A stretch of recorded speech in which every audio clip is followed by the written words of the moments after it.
முயற்சி திருவினையாக்கும். your effort will always bear fruit. அன்பானவர்களே, Carter என்று ஒரு ஆர்கியோலாஜிஸ்ட், அவர் ஈஜிப்ட்ல இருக்கிற அந்த பெரிய பெரிய பிரமிட்ஸ் பக்கத்துல எங்கேயாவது ஒரு இடத்துல எனக்கு இந்த ஈஜிப்சியனுடைய ஃபேமஸ் கிங்குடைய அந்த காரியங்கள் கிடைக்காதான்னு சொல்லி ரொம்ப நாளா தேடிக்கிட்டே இருந்தார். அவர் இங்கிலாந்துல இருந்து வந்தவர்.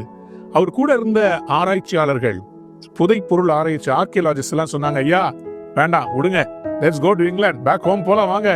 ஆனா இவர் சொன்னாரு, no no no, we have to keep trying. அவர் சொல்லி சில நாட்களுக்குள்ள அவர்கள் ஒரு குகையின் உள்ளே போனார்களாம். அப்போ லைட் அடிச்சு பார்த்த அந்த கார்ட்டரை பின்னாடில இருந்து கேட்டாங்களாம், ஐயா what do you see? அவர் சொன்னாரா, I see the treasure of the world.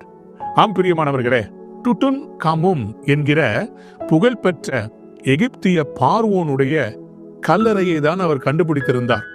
ஏராளமான நகைகள், ஏராளமான புதை பொருள்ல ரொம்ப விலையேறப்பட்டவைகளை அவர் கண்டுபிடிச்சார். எப்படி? 1922 3265 ஆண்டுகளுக்கு பிறகு இந்த ராஜா பார்வோனுடைய அந்த பொக்கிஷங்களை அவர் கண்டுபிடித்திருக்கிறார். 3265 years யாருக்கும் கிடைக்காத முயற்சி செய்த கார்ட்டர் கண்டுபிடிச்சார். உலக தோற்றம் முதற்கொண்டு சிருஷ்டிக்கப்பட்ட நாள்ல இருந்து நமக்காக ஆண்டவர் ஆயத்தம் பண்ணி வச்ச சில ட்ரெஷர்ஸ் இருக்கு. நம்மை கொண்டு செய்து முடிக்க வேண்டும் என்று கடவுள் பிளான் பண்ண சில காரியங்கள் உண்டு. அதை ஆண்டவர் முயற்சியை விட்டுவிடாதே என்று சொல்லுகிறார். Don't stop trying.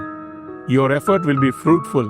நிச்சயமாகவே அதற்கு ஒரு முடிவை, பலனை ஆண்டவர் கொடுப்பார். 2 நாளாகவும் 15:7 சொல்கிறது, நீங்களோ உங்கள் கைகளை நெகிழ விடாமல் திடன் கொள்ளுங்கள், உங்கள் கிரியைகளுக்கு பலன் உண்டு.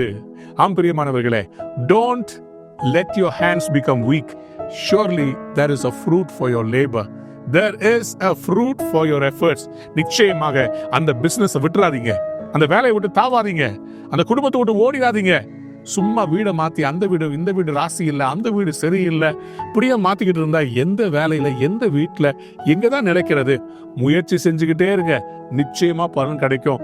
இந்த நாள் உங்களுக்கு பலன் கிடைக்கணும். Today you will be fruitful. Have a wonderful day.